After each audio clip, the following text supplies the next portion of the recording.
Hello বন্ধুরা, কেমন আছে সবাই?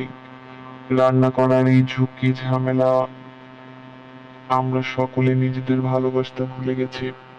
জানি না নিজেকে ভালোবাসতে হবে কি করে, ভালোবাসার মাহাত্ম্য কি, ভালোবাসে কি, এবং নিজেকে ভালোবাসাটা হয়তো আমরা ভুলেই যাই।